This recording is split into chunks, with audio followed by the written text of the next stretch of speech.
इस ज्ञान के आधार से आपकी आस्था या किसी परिवार जन्म में या किसी धन में नहीं रहनी चाहिए। जब आप यहां से चलन के योग्य होगे और ये रह रहकर आपकी परीक्षाएं भी होंगी, आपके ऊपर कोई ऐसी आपत्ति ऐसा आएगा सत्संग में, फिर आप देखेंगे कि मेरी वृत्ति बेटे में है कि बेटी में, पोते में है कि या पोती में, कोठी में या कार में।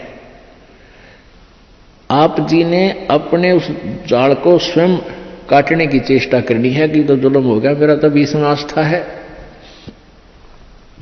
और यहां आशा रही तो वापस जन्म होगा, जहां आशा ता बासा होई और मन कर्म वचन सुमरियो सोई। आपकी यहां किसी भी चीज में आशा रहेगी, आस्था रहेगी, तो वापस आप जी को आना पड़ेगा। इसी यहीं पर मनमाने यहां फिर बैल बनकर आ जा, और यहां आशा नहीं रही तो फिर हमने आशा कब ना रहेगी? ये ज्ञान आधार बनाओगे, भक्ति घनी करोगे, दान धर्म खूब करोगे, उस भक्ति की शक्ति से भी आपके कुछ बंधन ऑटोमेटिकली कट जाएंगे। इतना दबाव बनेगा उसका, आपके मन में वो आने नहीं देगा, और परमात्मा कोई ऐसी व्यवस्था आपकी बना देगा। और जो भक्ति नहीं करते तो फिर हमने यहां से तो जाना ही जाना है, भक्ति कर रहे हैं जो, उनके मन में ये आ जाना चाहिए कि फिर जन्म होगा तो फिर यह दुर्गति शुरू। मनुष्य जन्म भी हो गया तो मनुष्य जीवन में के सुख पाया अपना। आज हम 60 साल के हो गए, हमें पता है क्या मिला इस जीवन में और क्या हमारा था और क्या पराया था। तो इस ज्ञान के आधार से निर्णय हो जाएगा कि अगर फिर जन्म हो गया, फिर वो प्रोसीजर, बेटा ना हुए तो दुखी हो गए तो महा दुखी, क्योंकि फिर उनके पालन में पोषण में कोई बेका देगी मृत्यु हो जाए काल, तो फिर रोज जाना करे काम, तो रो रो का टक्कर मारेंगे, वह दुर्गति न्यारी। तो इन सब बातों को ध्यान रख के तो सच्ची श्रद्धा बना ले कि तो मरना पड़ेगा, पर इसी जगह चला फिर मरना ना पड़े, यहां से तो जाना पड़ेगा। तो इसलिए ये तो अपना है ही नहीं, चाहे बेटा है चाहे बेटी है, उनमें मोह है या ना है। तो अपने परिवार में आप जी ने ऐसे रहना पड़ेगा जैसे एक गाड़ी, रेलगाड़ी का कंपार्टमेंट होता है और उसमें आप सफर कर रहे हो, जिसका जहां स्टेशन आ जाएगा ऑटोमेटिकली उतर जाएगा।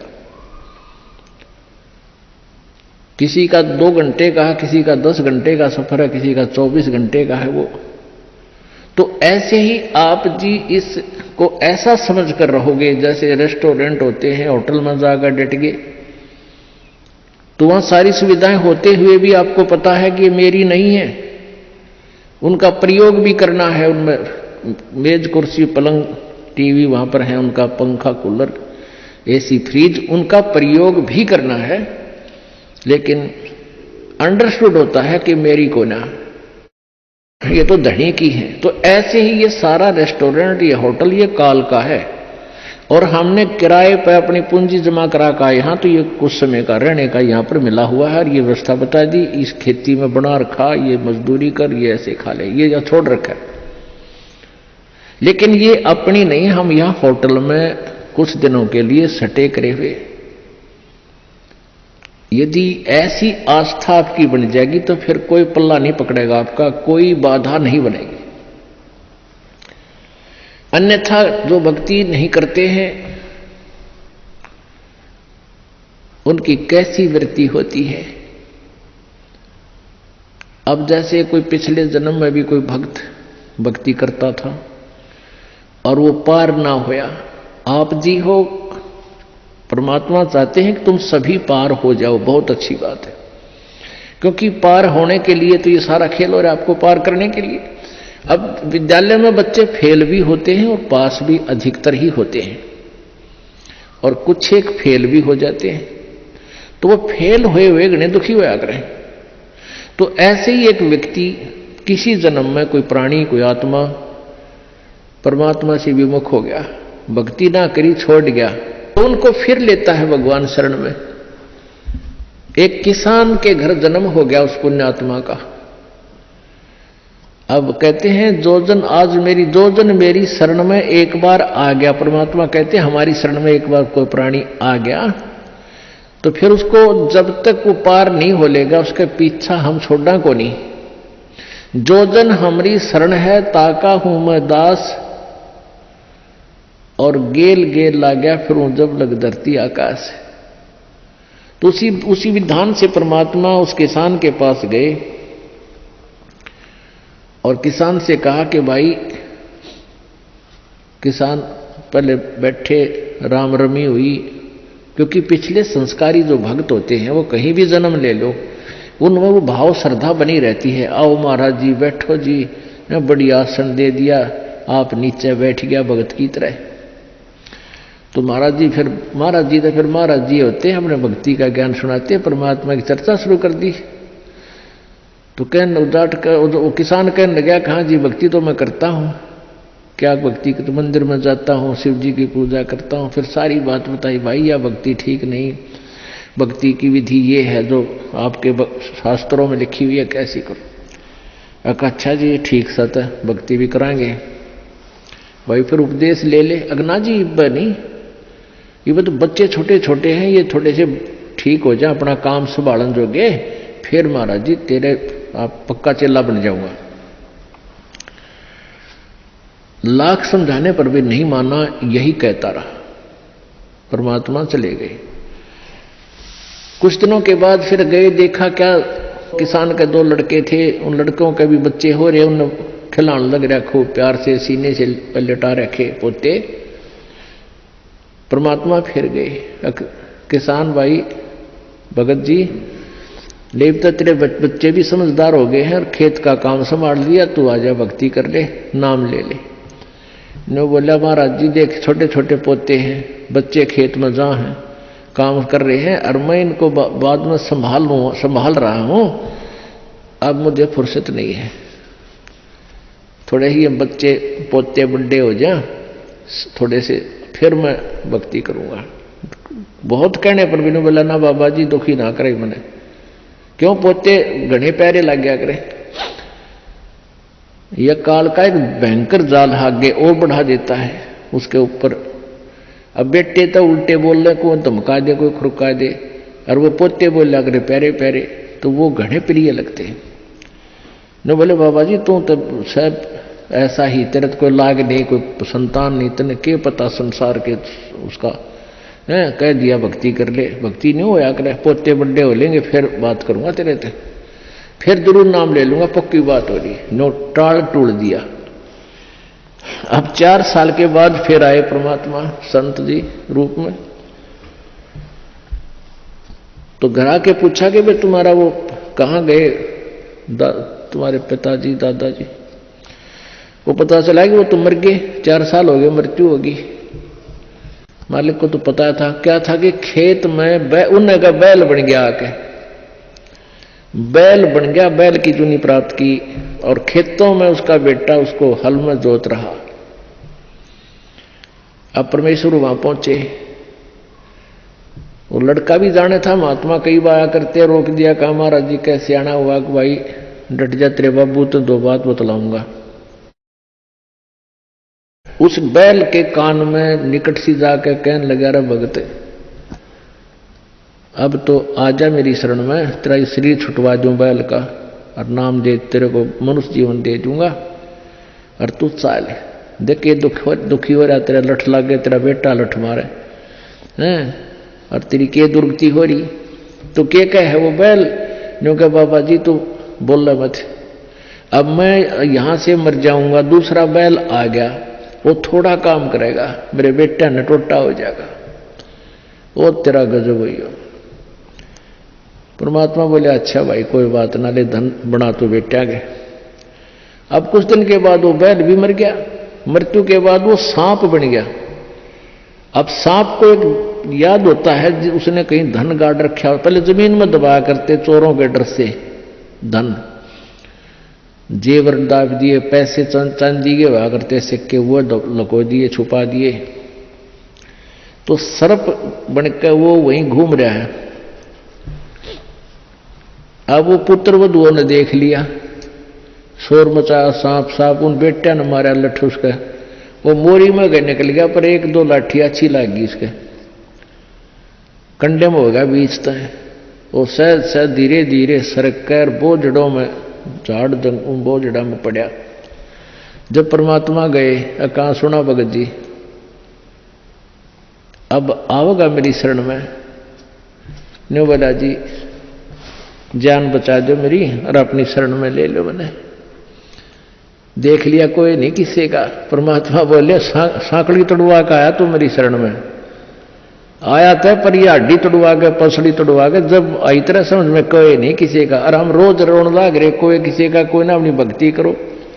कहते हैं एक लेवा एक देवा दूतम, कोई किसी का पिता नहीं पुतम, ऋण संबंध जुड़ा एक ठाठा, अंश में सब 12 बाट। तो परमात्मा इतने दयालु हैं, फिर उसको शरण में लिया, दोबारा मानव जन्म दिया। आगे देखो वो सूतमा होगा कि ना, फिर वह बीमारी शुरू कर ले मन माने। तो ऐसे दयालु है परमात्मा, पुण्यात्माओं। ये मनुष्य जीवन बार बार नहीं मिलता और ये ज्ञान नहीं मिलता। आपके ना जाने कौन से जन्म के पुण्य, बिना गिनती के असंख्य पुण्य आपके साथ हैं और विशेष कृपा परमेश्वर कबीर जी के आपके ऊपर है, जो आप यहां पहुंच रहे हैं और ये ज्ञान आप तक पहुंच रहा है उन पुण्यात्माओं के न्यारे कर्म इस दुनिया में। और परमात्मा कहते हैं समझा है तो सिर दर पाऊं, बहुर नहीं रे ऐसा दाव। बोल सतगुरुदेव।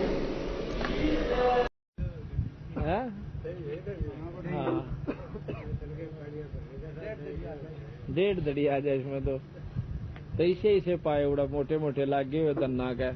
अब वह धन्ना की औरत जो है पहला नहीं बोली अकीब क्यों रोड़ा करा, पहला खेत में जाके देखा उसने।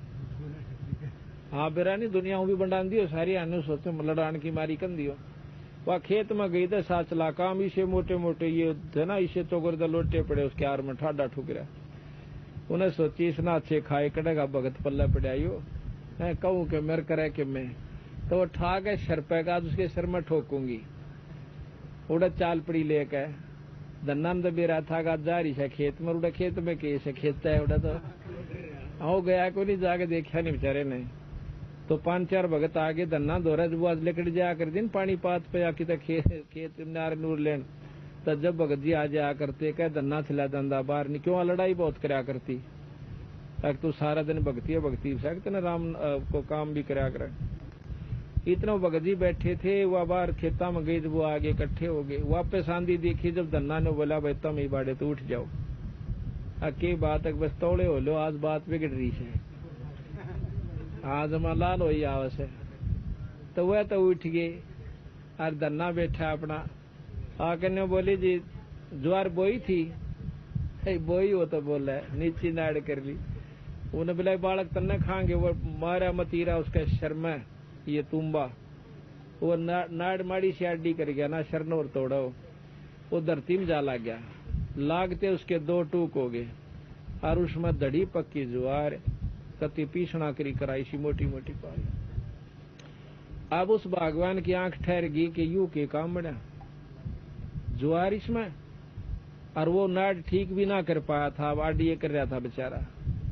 न बोले जी या ज्वार कितना आ गई इसमें, उसने भी देखी कि ज्वार से फिर तो ही मच्छी करके बैठ गया। न बोला भगवान मन ने नहीं बेरा कितना आई सर के सौदा से हुआ तक करके कट्ठी क्यों टोटा बहुत हुआ करता, उस कमजोरी बहुत थी उसमें अन्न की। उस ज्वार ने घायल का अपनी जोड़ी मार दर का घरा ले का बड्डा गट्ठड़े बांधन का कोई कपड़ा बाज ली, अब सारे तुम्बे ज्वारे पाओगी जाकर बिछा के गिठड़ी। इतनी बेसब्री होगी कि ठाव तुम्बे नरूड़ा पटक दे और वह परल दे ज्वार हो जाए, उन्हें बार भगा दे। फिर यानी इतना ढोला लिया उड़ा को सैकड़ा मन ज्वार कर ली। अब धन्ना जी भी चले गए, अड़ोस पड़ोस खेताण बेरा पटाक उनके तुम्बे में ज्वार लकड़ा है तो देश इकट्ठा हो गया, साबत गांव इकट्ठा हो गया। तो धन्ना कहने लगा भगवान अपने जोगी ले जाइए, बाकी देखिए परमात्मा की दी हुई है सारे गांव में बांट दे। ने बोली कति भी ना बांटू। धन्ना ने बोला बस जिस पर जितनी ले जाई जा अपनी ले जाओ। इब कौन सुना थी उसे एक जनी की, पर लागे दुनिया अपने ढोण को गठड़ा गठड़ा साबत गांव ने वा ज्वार ढोए गए सांझ ताई और वह भी अच्छे गेड़े मारगी कई, यानी फिर भी नहीं सांपड़ी शाम तक। इतनी ज्वार परमात्मा ने उसके अपने भगत के कारण कर दी। उनकी धैर्य खड़ी और धन्ना के कारण उस गांव में यानी ज्वार बोई यानी पीसना करी कराई ग्रां पहुंची। बोल सतगुरुदेव। इसलिए बताया कि तन मन शीश ईस अपने पर पहले में चोट चढ़ाओ। कहते फिर तुम भगवान ने नहीं मान रहे, यानी परमात्मा की संज्ञा को समझे नहीं पाए कि उसमें कह सकते हो, समझे पाचा फिर उल्टे नटन जी नहीं करे। गरीबदास जी महाराज कहते हैं समझा है तो सिर दर पारे बहुर नहीं से ऐसा दा। मनुष्य शरीर और सत्संग मिल गया, नो बेरा पट गया, भगवान ये काम कर सकता है। और थारी आख्या गाज करने लाग रहा परमात्मा, ऐसे ऐसे दुख दूर करने लाग रहा, मुर्दे तक जिंदे कर दिया। आपको सही बताऊंगा, पर हम इसके ऊपर लग के और सच्चे भाव तय जब करांगे तो आपको रोज चमत्कार दिखा देगा प्रतिदिन। इसका नाम पूर्ण ब्रह्म परमात्मा कबीर साहब है, गरीबदास जी, ये दोनों एक शक्ति हैं। परमात्मा जैसे राम और कृष्ण विष्णु अवतार थे, ये पूर्ण ब्रह्म परमात्मा अनंत कोट भगवान के अवतार, पूर्ण ब्रह्म के सतपुरुष के अवतार कबीर साहब और गरीबदास जय। बोल सतगुरुदेव की जय।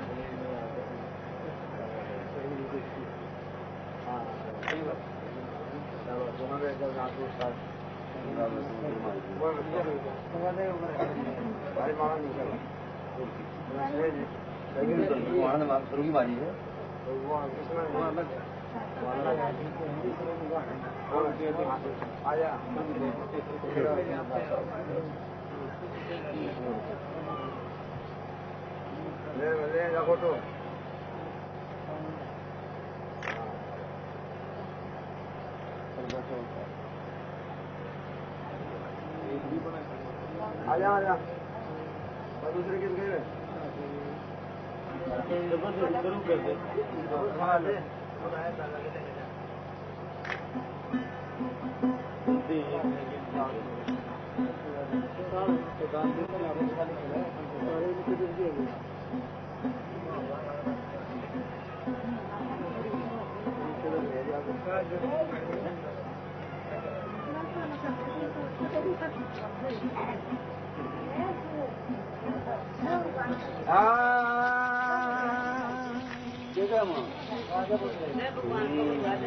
हाथ जोड़ विनती करूं चरण झुकाऊं सी,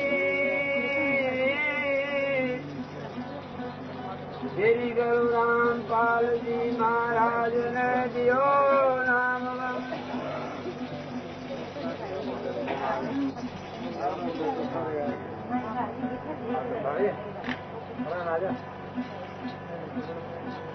बोला भाई माला बोलते नहीं बोले बोला की माला